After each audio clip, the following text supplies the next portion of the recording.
comfortable with. Oh, this is on, right? It is on, so if you want, either hold it, but it's gotta be close to your mouth, or just make sure that you're standing close enough to it. So the clickers are,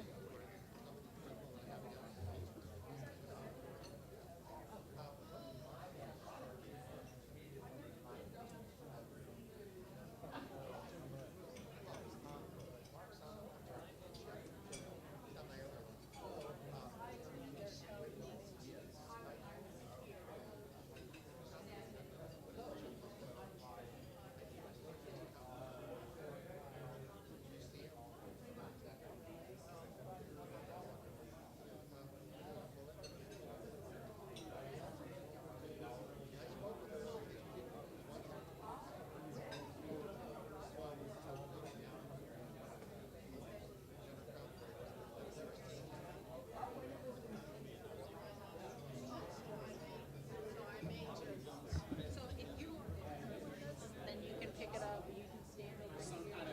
Something on the screen.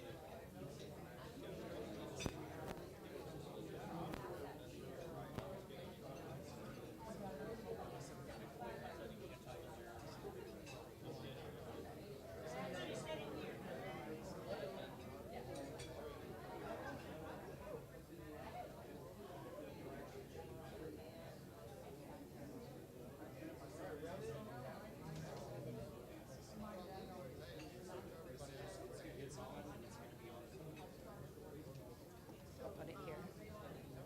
So, Oh, yeah, I can see can from, see it. now I had to get my bearings, so I can be here, and if you need to and look, I may be, and if you want, you can hold it, just take it out. yeah, I may hold this and then do the pointer so that I, so, All right. and then I have, brochures for the library and genealogical society. Here, let's go get our lunch. Okay.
Susie's Cakes.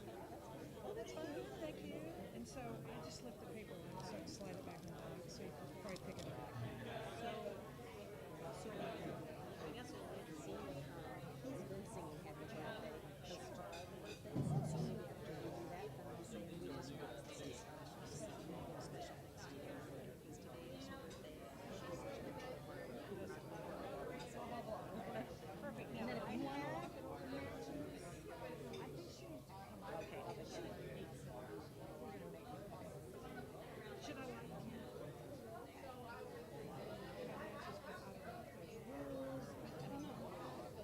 Let's wait and see how it goes. If it feels like it,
Good afternoon and welcome to the October 3rd meeting of the Rotary Club of Park Cities. If you will rise and greet your fellow members.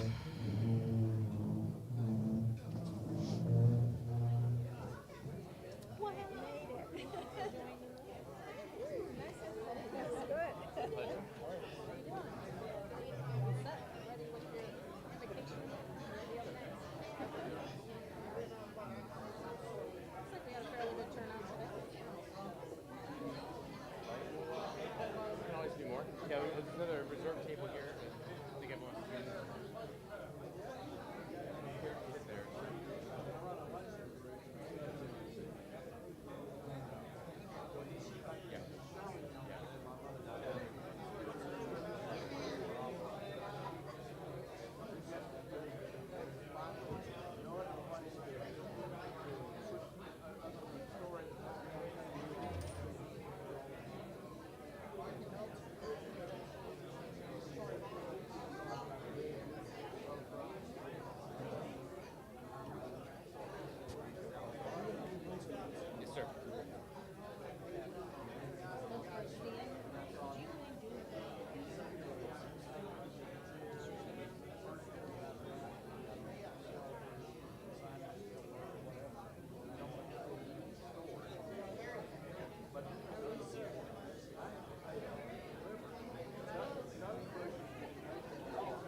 Okay, if you'll make your way back to the tables for our invocation.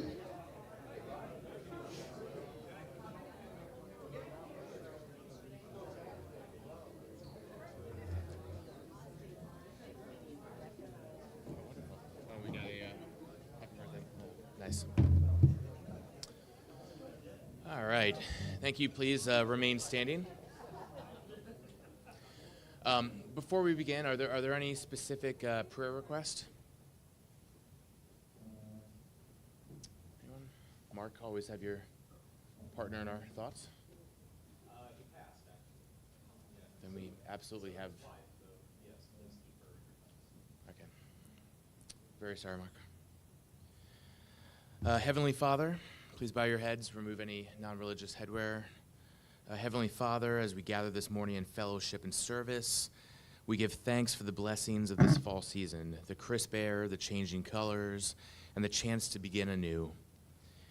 We are reminded that each season brings both challenges and opportunity, just as this one does for our families, our nation, and our community.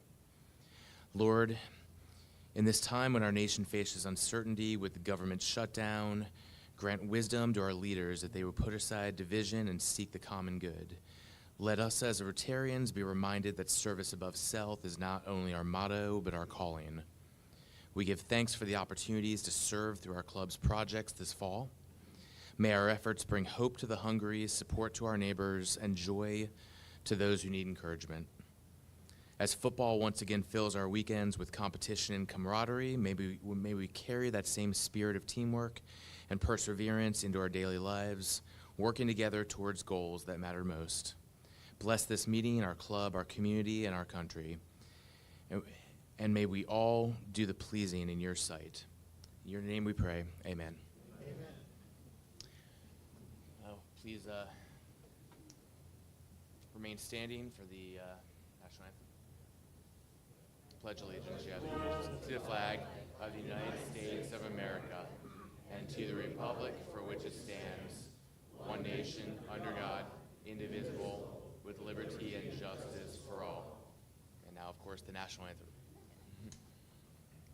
Oh, say can you see by the dawn's early light what so proudly we hailed at the twilight's last gleaming, whose broad stripes and bright stars through the perilous fight o'er the ramparts we watched were so gallantly streaming, and the rocket's red glare, the bombs bursting in air, gave proof through the night that our flag was still there.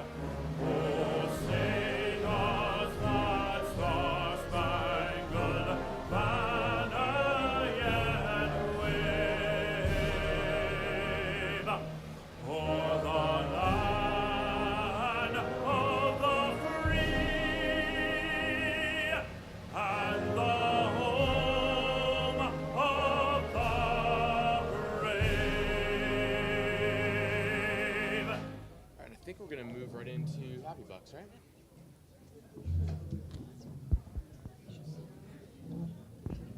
All right, we are going to go ahead and move directly into Happy Bucks now. Okay. All right, does anyone have any good news to share? Teresa in the back does. Okay. Here you go. Hi, everybody. I'm happy because ER has an ambulance that we use every year to decorate for children's environments to give out candy for this time of year. So I also wanted to let anybody here know if you have a neighborhood or somebody that you know that might be able to use a trunk or treat that's super spooky and fun, you could just come and see me and I will bring the ambulance over to you. I'm very excited about that. All right. Anyone else? Anyone else? Mark's got some good news. So I am happy that my Niners are now 4-1 with 3 division wins, even though we're missing half of our team. So. That was cannot believe the Rams gave up the ball last night. All right, anyone else? All right, thank you. All By right. the way, did you see Matthew Stafford's gray beard last night? He's getting a little bit old. Oh. Oh. You didn't have to get changed. Joke. I just want to tell everybody, in case you didn't already know it, we had an amazing turnout at the Austin Street Family Shelter on Saturday. Raise your hands if y'all were there. The needs in the community have never been greater, and the services they provide are just amazing, and we were a very small part of that. And I just want to say how happy I am to be part of this club that does that kind of good in the community. So thanks to everybody. Thank you. All right, thank you. Introduction of guests. If you're a guest, please stand up.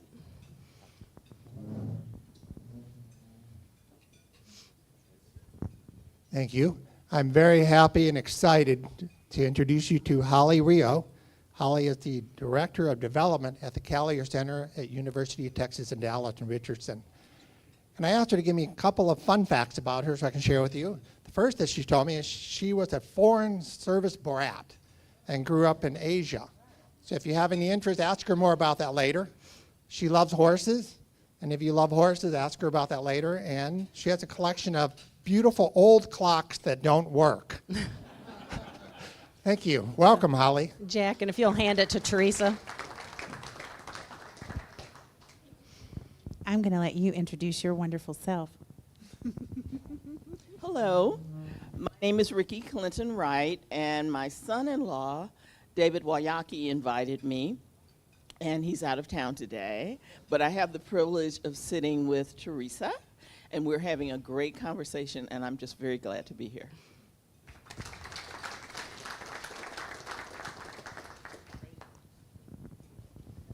Well, I'm very excited to introduce the new administrators from the Salvation Army's Dallas Adult Rehabilitation Center, which is a collaborative partner of ours if you're a guest here today.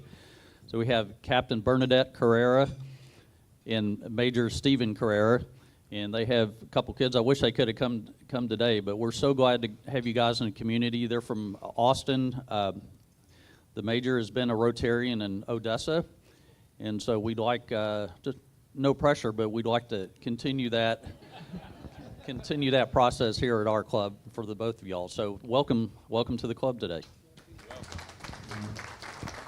Thank you. Guests, you're certainly welcome anytime to attend. We love having guests. And David told me his mother-in-law is a genealogist, and so that's why he knew she'd be specifically interested. She's traced her family tree, so thank you for coming.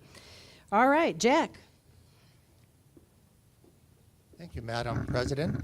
As many of you know, President Sarah has challenged all of us to reach an 85% participation goal in supporting our very important foundation. So if you see my emails I sent out, we've so far since July have seen 24 members participate. So thank all of you. And for those who have yet to participate, I look forward to your participation on behalf of all of us soon. Now, for those who have the privilege and honor of being born in October, we're going to have a little fun here. So first of all, if any of you members have a birth date in October and have yet to receive your candle, would you first stand? Would you first stand? Because I gave out 4 candles. Okay, I thought I got everybody. So for those who have received the candle from me, would you please stand and be recognized? So there should be 4 of you. So happy birthday. So on the count of 3, let's all give them a hearty birthday song. Here we go. 1, 2, 3. Happy birthday to you. Happy birthday to you. Happy birthday, everybody. Happy birthday to you.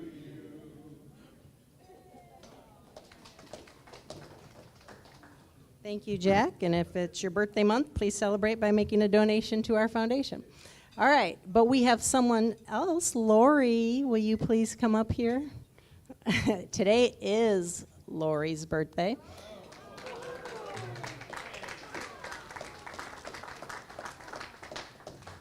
And Lori does so much for our club that we wanted to at least get her something sweet today just to recognize her. That is so pretty. That is gorgeous.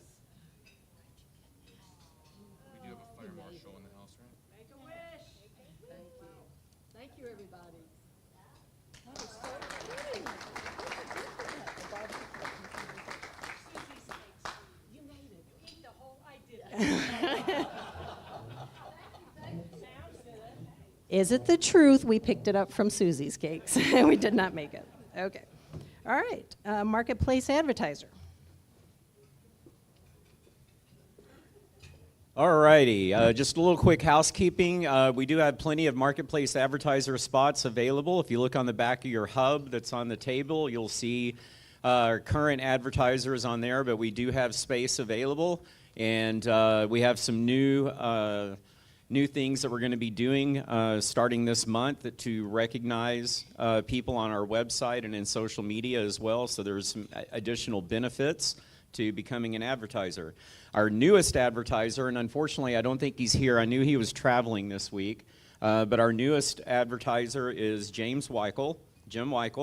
He has over 30 years experience in the banking industry, currently serves as the Texas Retail Division Manager for WaFd Bank, a $20 billion financial institution with more than 230 locations across the Northwest and Southwest United States.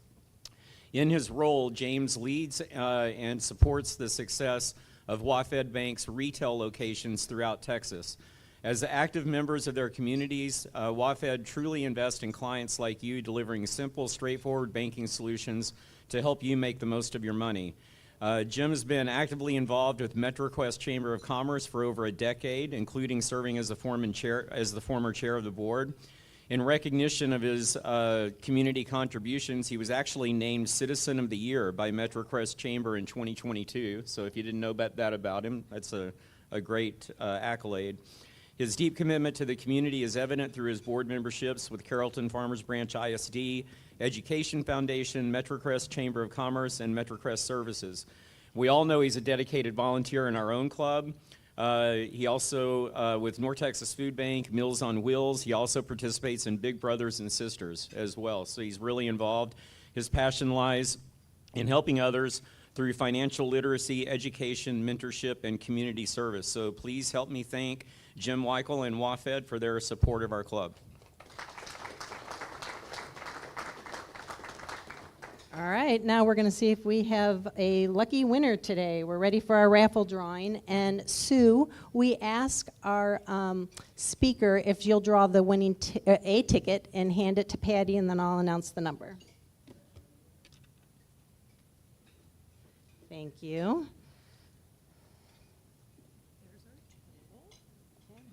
And we are at 4670. 4670. Do you have that ticket?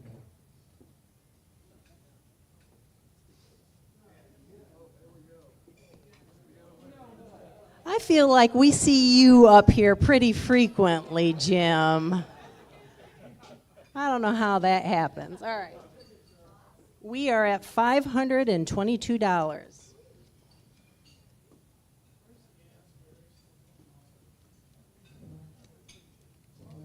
5 of diamonds, so he gets to keep his card, and we'll try again next week. There's 1 card left in the deck.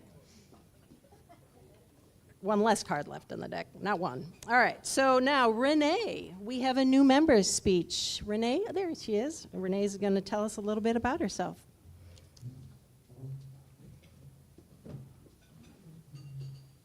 Hello, how are you, everyone? Oh, thank you so much.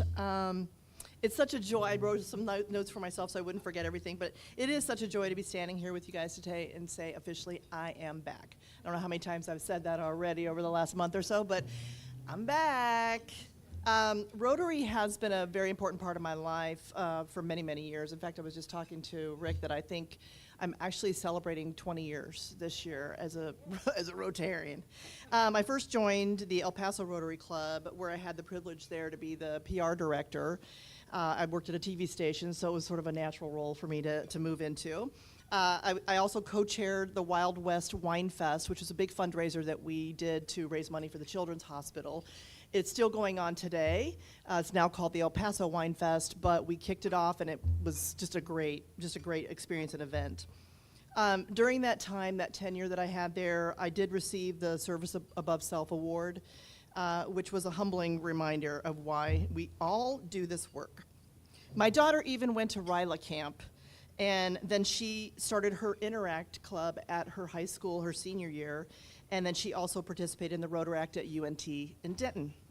And of course, she's been voluntold by me many times to come with me to help with the various events that I participate with.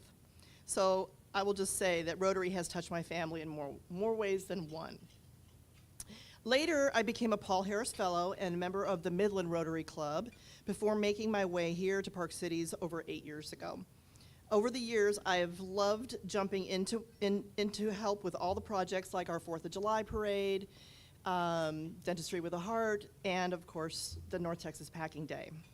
Now, after stepping away for a bit, I had taken a job up in Texoma, which was a little far for me to drive, for about 5 years, but it feels really good to return, and not just return, but to already be signed up for those same projects with this club again. Now, after stepping away Rotary has also given me a sense of purpose and belonging, and I'm grateful to be back with the group who share that same commitment and service and community. This club is the best group of people that I know. I'm gonna start crying. And thank you for welcoming me home. Okay? If you wanna know anything personal about me, you have to buy me a drink. Yes, we should have called Renee's the returning member's speech, not the new member's speech. Thank you for coming back to us. Next, Susan Glenn telling us about our North Texas Food Packing Bay. We have a couple of events coming up, but Susan's going to tell you about that one. Thank you, President Sarah. Well, we're excited. We do this twice a year for our new members. Hunger is one of our pillars, our 3 strategic pillars of our club. And we have a volunteer packing day twice a year in April and October. So this year it's October 25th. It's a Saturday. It's a lot of fun. We are rocking to the music, packing boxes, and really touching the lives of thousands of North Texans who are food insecure. So we hope you join us. The emails are coming out. And if you have any questions, just give me a call or text me. Be glad to help you get signed up. Looking forward to seeing you there. All right, thank you, Susan. Past President Eric HEITKAMP. We have a check presentation ceremony. We are finally wrapping up last year's Christmas tree lighting.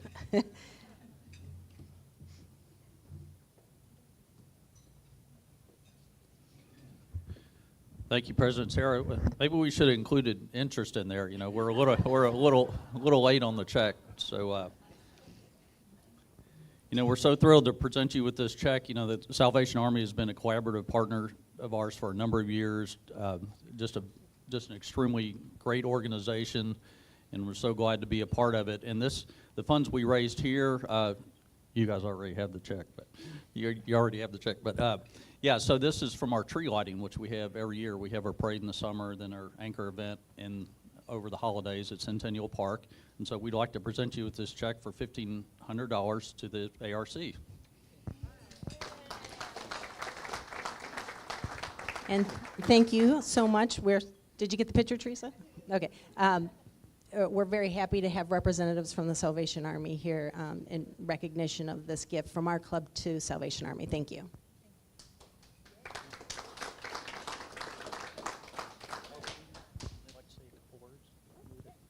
I'm sorry, would you like to say a couple words just about the A.R.C.? All right. Well, first off, thank you very much. We are very grateful for the Park Cities Rotary and for the partnership that we enjoy between the Dallas A.R.C. and you all. We recognize that we cannot do this work alone. You know, our facility is a 146-bed facility where men who are struggling with drugs, addiction, or alcoholism come to us. It's a 6-month-long program. You know, so it's not a 30-day program. We understand that addiction didn't happen overnight, and you're not going to get out of it overnight. And we recognize that without help such as this, we would struggle to meet the needs of these men. On average, there's about 500 men who come through our program every single year. Now, we understand the importance of service over self. Now, we look at it from the biblical perspective. Jesus himself said, if anyone would come after me, they must deny themselves, take up their cross, and follow me. When these men that come through our program, one of the biggest things that we teach them that's going to help them stay sober is service work, getting outside of oneself. And we're so grateful that Rotary leads the way in that. So thank you again for the partnership. Thank you again for supporting the work of the Dallas ARC. God bless you.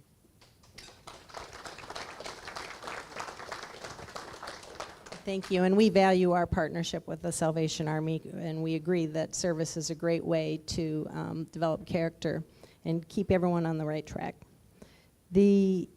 I really wanted to just say thank you to everyone who participated in last Friday's service project and everyone who came to Austin Street to do the foot care clinic. So I don't know if you were there, or maybe saw some pictures on Facebook. Holly had tables and tables and tables of shoes.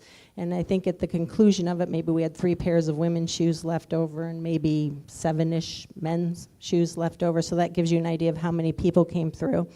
And we had a really good outcome with Baylor nursing students coming to help with the foot washing aspect of it and identification of any health issues. And that really just made the whole thing go by really fast. We were pretty much done within an hour. All of the items that we collected on Friday, things like the shower shoes and the over-the-counter medication were given to Austin Street to hand out. All of the toiletry products were just put out on a table, and people came through after they had been through the clinic and selected what they needed, and pretty much those were all given away too. And sometimes it can be a little eye-opening, because I was standing next to a woman who showed me her bar of Ivory soap that she had selected, and with tears in her eyes, she told me, "This is my favorite soap." Okay, so that just goes to show how a little bit of kindness can go a long way. It was really a great event, and Holly did a great job with it. Okay, so our next service opportunities are Dentistry with a Heart on October the 18th, and we do still need some people sign up for that, and I know he sent out some emails.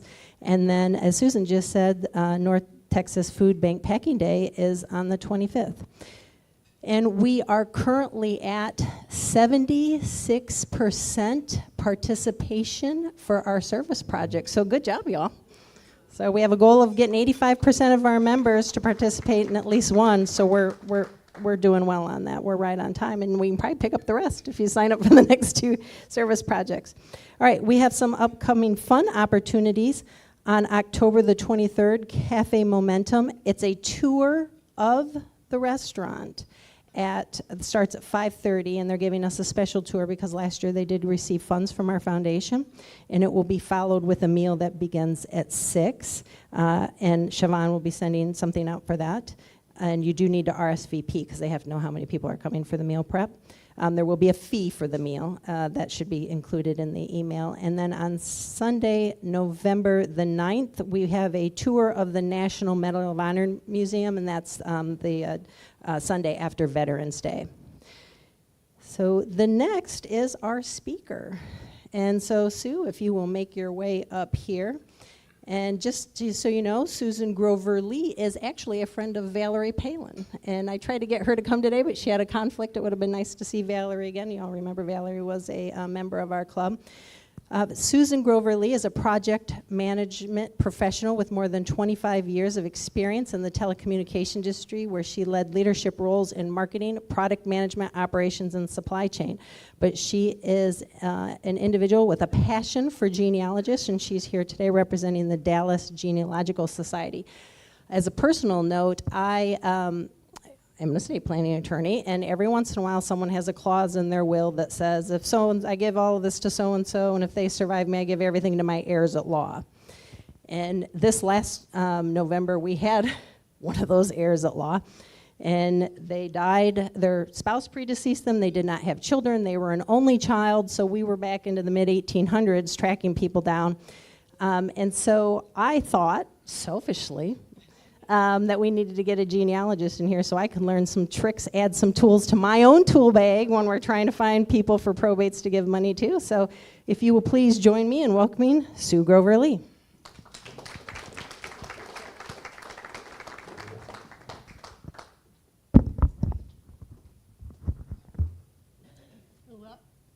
Hello, I'm Sue Gover Lee. Thank you very much, Sarah, for inviting the Dallas Genealogical Society and me to present about starting your family tree.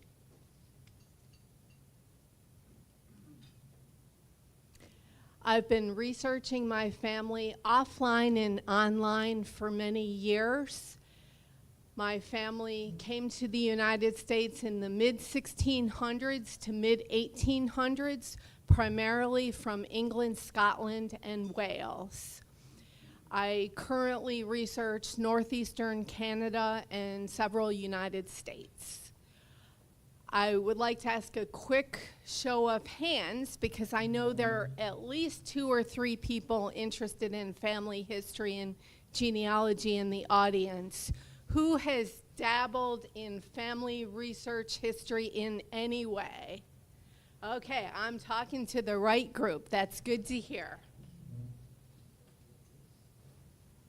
So what I will share with you are tools and terminology, gathering information about your family, how to manage the information overload, expanding your search for more information than you have readily available, and some additional resources.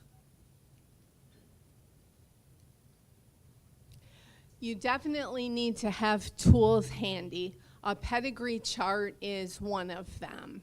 Let's work from left to right.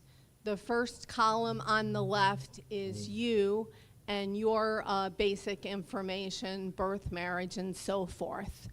The second column would be your parents, the dad on the top, mom on the bottom. Moving to the third column, you've got your 4 grandparents. So the 2 boxes on top are your paternal side. It would be your dad's dad and your dad's mom. And then on the bottom, your maternal side with your mom's father and your mom's mother. And then the 4th column are your 8 great-grandparents. We'll come back to this chart later. Names, very important. You want to use the name that was given at birth. Know that women are recorded with their maiden name. So my birth name is Susan Elizabeth Gover. I don't want just that information. I have a hyphenated last name, so I want Gover-Lee for searches. I know that Gover is misspelled many ways, so I want that as well. And I have a nickname, Sue. So keep all this in mind and in your notes when you are doing research. Dates. The typical way to track dates for genealogy is day, month, and year. We've got a specific date on this slide. It is 26 October 1954. That was about 70 years ago. It happened to be the first meeting of the Dallas Genealogical Society. In fact, in December, we are celebrating our 70th anniversary. Locations. When you are searching for information, you want to start from smallest to largest. Look at the second bullet. City of Dallas, County of Dallas, State of Texas, and United States. Start with whatever you know, even if it's just the county or the state. I'm seeing a head nod of someone who probably could give this presentation. Pedigree numbering chart. You would be number 1, your parents 2 and 3, your grandparents 4, 5, 6, and 7, and so forth. This helps you keep track as the information multiplies. What about other relatives? Absolutely. Siblings, aunts, uncles, cousins. So you have your direct descendants, which would be your parents and grandparents, but you also have your collateral relatives with your aunts, uncles, and cousins. And I can tell you that I have found things in records for my aunts, uncles, and cousins that I've not found on my direct descendants. So search far and wide. Family group sheet. This is another tool to use along with the pedigree chart. This gives specific information, in this case, dad's parents. So it would be father and mother and all the children in the family. And you see here how you match the pedigree chart with the family group sheet, and these would be the people with the numbers of 4 and 5 because they are the paternal grandparents. Also think about relationships in your family tree. Here's one for half siblings. That's what we would say in genealogy, but you may know them as stepbrothers and stepsisters. This just shows you a pictorial view of a wife who has a first husband with a child, a second husband with a child, and how they are related as half siblings. Cousins. This took me a while to get the concept of first, second, and third cousins, and then you'll see a slide after this that makes it even more complicated. But for first cousins, that would be children that your siblings have had. And then the second cousins would be children of those first cousins. Removed cousins. I think of this as a removed generation, so a later generation in time. Let's say my grandmother had a third cousin. Well, I'm 2 generations removed from her. My mother would be a third cousin once removed. I would be a third cousin twice removed. There are lots of good resources on the internet to explain this further.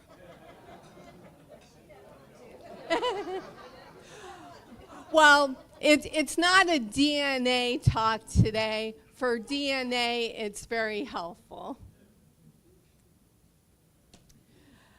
Where do you start gathering information? Start with what you know. Start with yourself, your immediate family, and all of your vital information, significant accomplishments or events in your life, gathering materials such as photos, whether they're old photographs or digital on your phone or Facebook. Then move on to the next generation.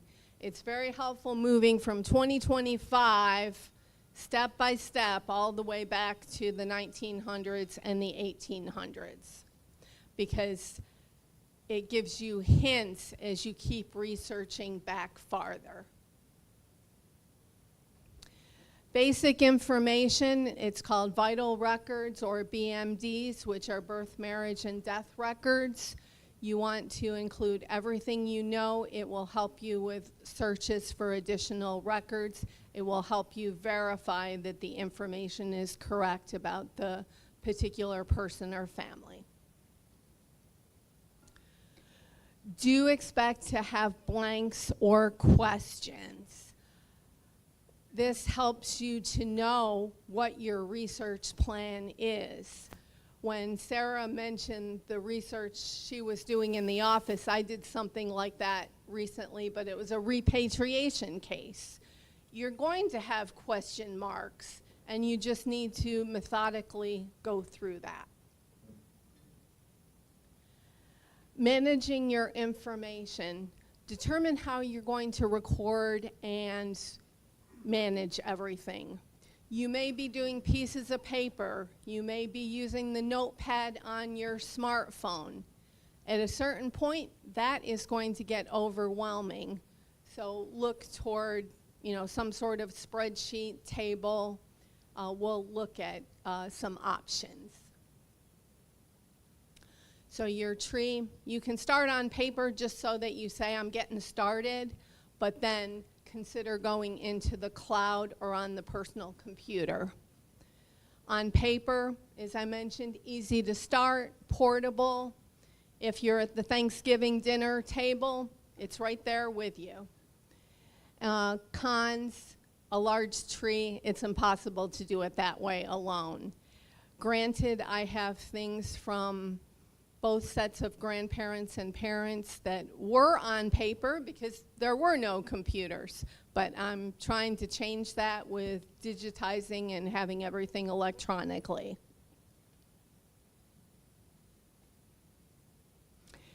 You see 3 logos here. These are ways that you can keep your family tree in the cloud. Ancestry is worldwide. Find My Past includes England and Ireland. My Heritage, European countries. The pros are that you can create a tree at no cost, and then as you want further capabilities from that provider, you can consider paying for a subscription. I highly encourage you to watch for free limited trials and for holiday sales. They do happen throughout the year. And there are subscriptions where you can include multiple family members. The cons are that you don't have total control like you will have when I show you the next slide. And you do need to consider visibility of your tree. Do you want it as a public tree or a private tree? And what information do you want to post under the individuals in the tree? On your computer, software that you might consider is Family Tree Maker or Roots Magic. You've got more control over the information. I happen to use Family Tree Maker. It syncs with Ancestry.com, so my trees can be in line with each other. It also gives me more customization for reports, charts, tables, and so forth. And that's why I've got best of both worlds. You may want to use a tree on your computer as well as online. The next steps, begin gathering information. This is a perfect time of year with family holidays. If you can't think of family gathering or family reunion questions, Google them and have some great conversations at the table. Last Thanksgiving, I had some colonial dessert spoons from my family, and that started the conversation right then and there of like, where did these come from and who are we related to who had these spoons? Besides family gathering, look at your house. What do you have? Family letters, postcards, pictures, family Bibles, diaries, journals. Remember the old-fashioned address books? My mom had birth dates in those address books. And then expanding your search, look at census records. If it's the United States, more detail started occurring in the census records around 1850, even though they're earlier censuses. And if you have relatives in northeastern US and northeastern Canada, you want to look at the Canadian censuses too. And if you're lucky to have a lot of ancestors in a state with a state census like New York State, you want to look at the state censuses as well. And it's not just the main schedule, but all the supplemental information. Personally, I love the agricultural information in the census. Obituaries, they can give you names and relationships. Newspapers, migration, emigration, border crossings, ship manifest, land and tax records. It helps you reconstruct a neighborhood of who bought and who sold where. Military records, I love doing that from Revolutionary War through World War I and II, and of course recent history since my brothers are retired Navy. And looking through all these records will give you hints for other records to pursue. Rules of the road, this is very important if you don't remember anything else. Examine documents closely to make sure they pertain to your ancestor. Those silver spoons were Governor Thomas Wells of Connecticut, pre-Revolutionary War. While there are so many Thomas Wells out there, you need to make sure you have the right person, because that same name could have lived in the same town in the same time period. Make sure you cite your source, and let me give you an example of how you would do that.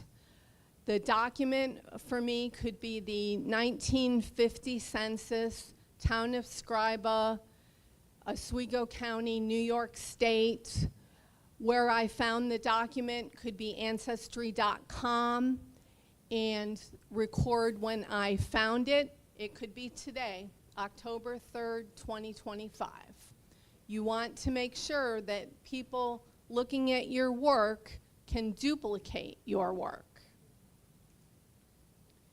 Finding more records. I bet this is a familiar name that we'll use as an example. FamilySearch.org. You can create a free account. It is a free service to use.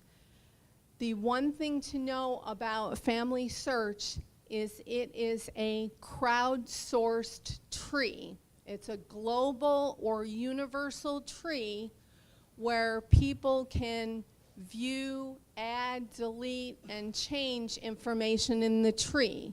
So I do not use this as my official tree, but it is extremely valuable for research. So let's look at John Neely Bryan. Searching for him in Dallas under his first and last name, and you will see his census record. I love on the right-hand side that this record's been indexed, so you do see information about him, that he was born in Tennessee.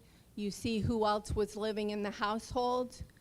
However, you absolutely want to open the image because there is more information contained in that. If you look at the lower left, right below the arrow, it gives you the citation, and you can copy the citation for this source. This is under John Neely Bryan's person page. You see his personal information as well as his spouse, children, parents, and siblings. And then on the far right, it gives some notes about his part in Dallas's history. And this is what the family tree view looks like in Family Search. Kind of looks like the pedigree chart I showed you earlier, where you see John and his spouse, and to the right of them, both sets of their parents. Family Search Wiki, an absolute must. Yes, I use ChatGPT for research too, but I love the wiki. This shows you how to research locations. City of Dallas, Dallas County, Texas genealogy. Why might you want to go to a location before you research a person?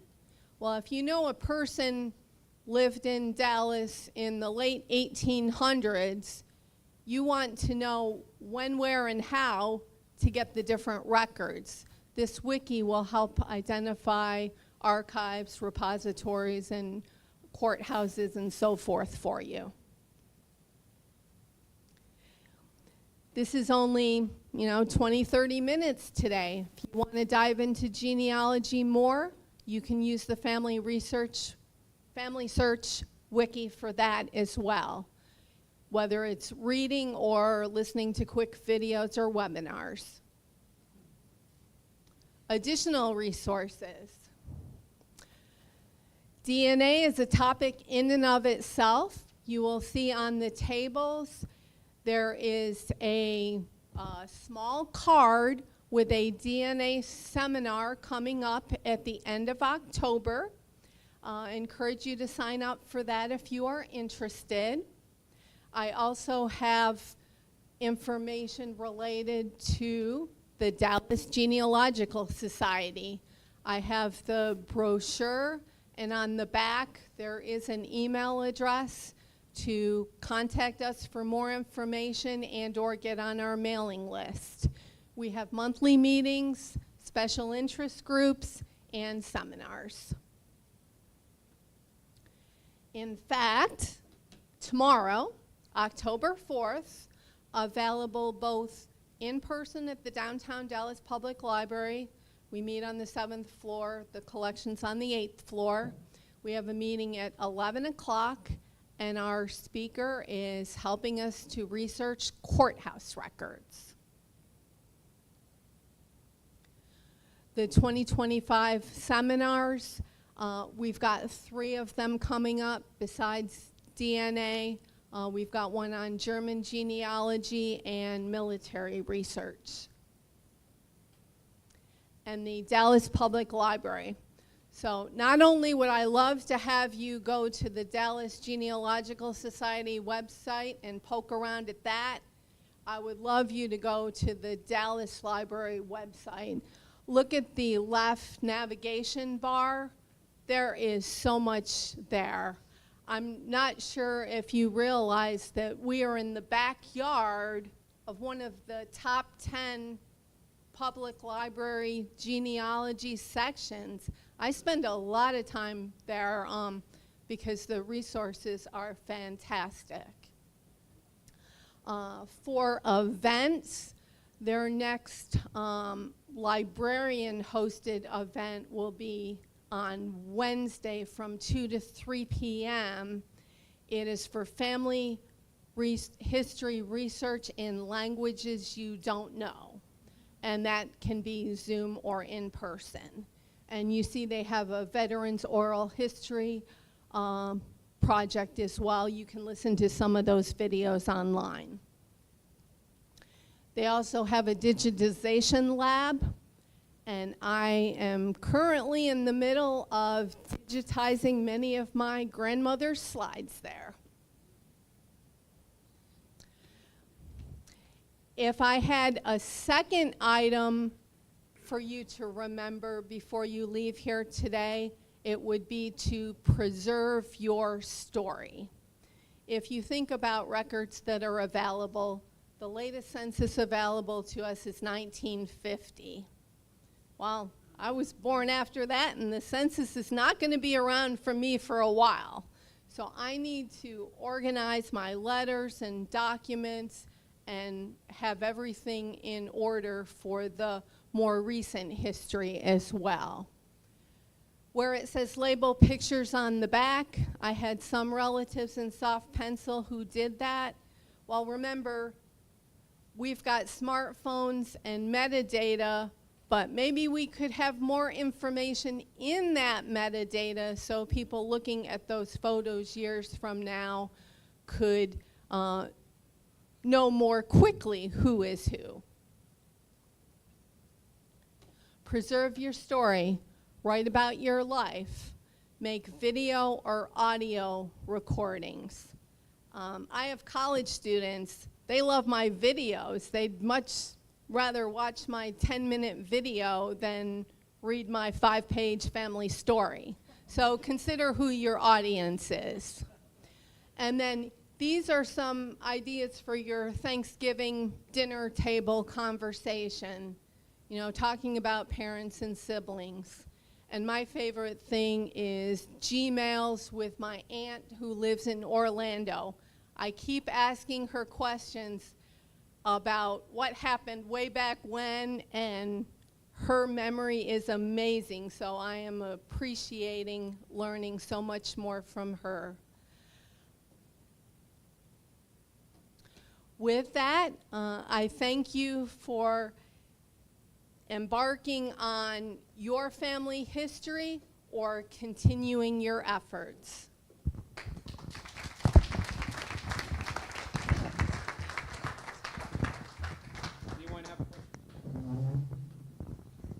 Sue, I have a comment/question.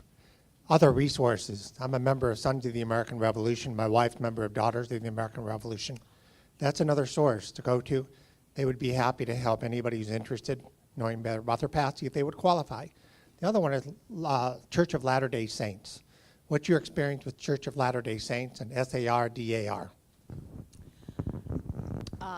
I am a Daughters of American Revolution member, the Mary Shirley McGuire chapter that meets in Plano. And I loved being in DC this summer in August. I attended the Genealogical Institute of Federal Records and did research at the National Archives in DC and College Park, Maryland. And of course, I was at the DAR library, the electronic records, as well as going into the stacks and the Library of Congress. So that's DAR for me, and we partner with other chapters. And of course, some of our DAR members have husbands in SAR. For the Church of Latter-day Saints, since I live near Plano on Round Rock Trail, there is a family search center where I go and do research. Many family search records I can get at home from my desktop, but sometimes a little pop-up will say, this record is viewable at your local family search center, like Plano, or at a family search affiliate library, like the Dallas Public Library. The other thing I've done is I've gone to the Family History Library in Salt Lake City, and it is amazing.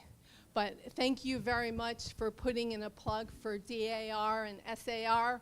I'm looking forward to the 50th anniversary for our chapter, also in December. Okay, over here. Hi, I'm Melinda Mitchell, and I have two questions, kind of. I recently got back from Scotland and Ireland, and my mother's name was McCracken, and my dad's name was Macmillan, so we have clans and all of that, and there are different spellings.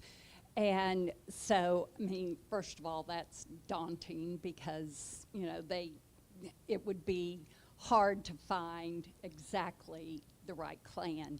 But it sparked me a while back. I did that 23andMe, and I did not check the box that I wanted people to find me or find my relatives.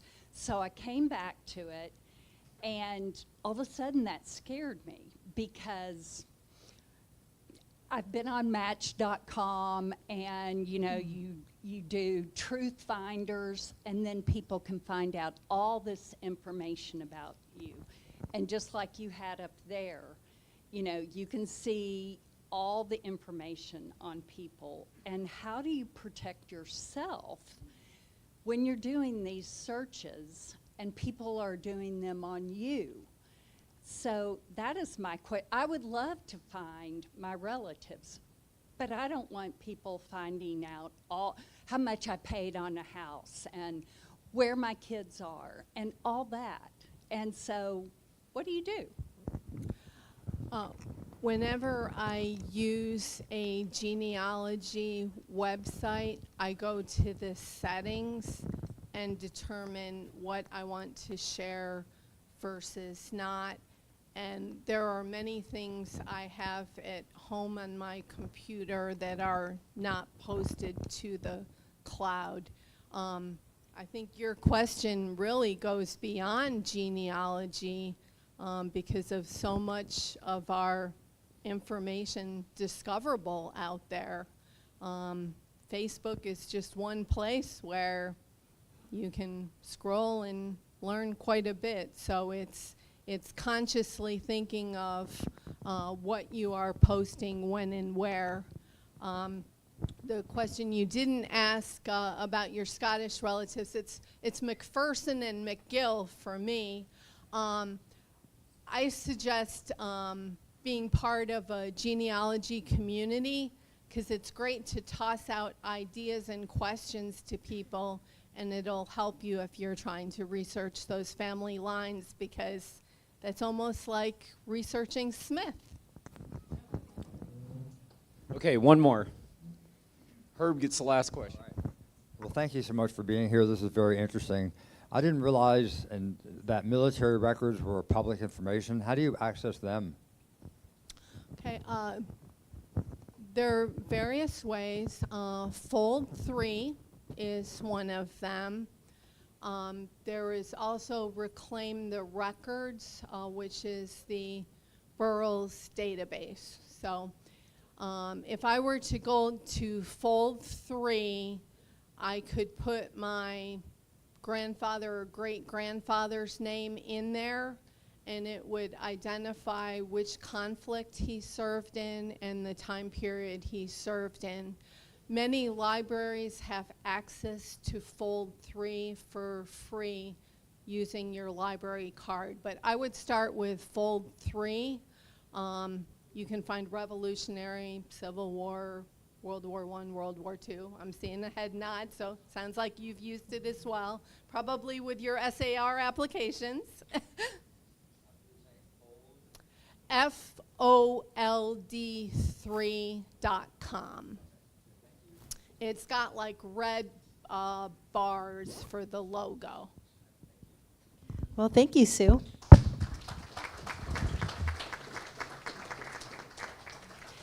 And to thank you today, we will place a book in your honor at the Jack Lowe Senior Elementary School for a student to select and receive as a book of their very own to take home. And next, we will do our four-way test, and Eric HEITKAMP, if you would come lead us in the four-way test. Next Friday is Tony Moore, CEO and President of the Trinity Park Conservatory. The Harold Simmons Park Chair of the Day is our own Herb Zeeb. Thank you, President Sarah. Please join me in the four-way test of the things we think, say, or do. First, is it true?